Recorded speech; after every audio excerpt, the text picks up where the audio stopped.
Greetings, it's the 31st of January 2021 and we're going to head back down to the south and check in on Major Iceberg A68a. And the news is not good for the berg. Not good at all.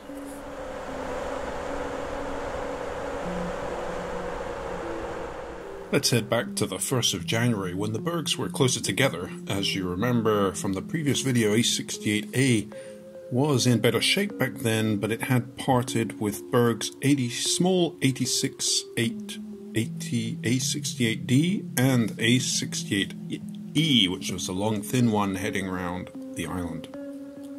And at the end of the loop you can see that the berg actually has shattered. It produced some long cracks that then broke into 3 or 4 bergs, big bergs, and then the remaining bit broke even more. While A68e trundled around the side to the other side of South Georgia, A68a did this weird loop where it shot down off away from South Georgia and then it barreled back to South Georgia.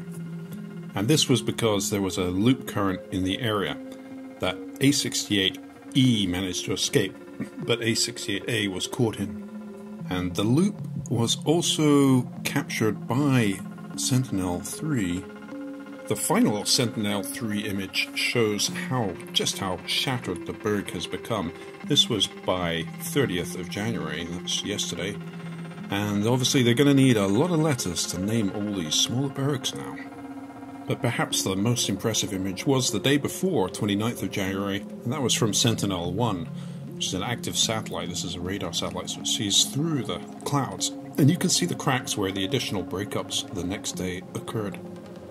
Based on the current currents, it's a bit difficult to explain the full movement of A68a in that big loop.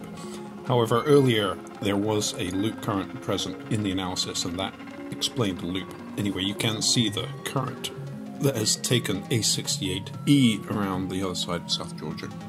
It's quite amazing how far these bergs have parted ways with each other, and now Iceberg A68e is about 400 kilometers away from the disintegrating A68a.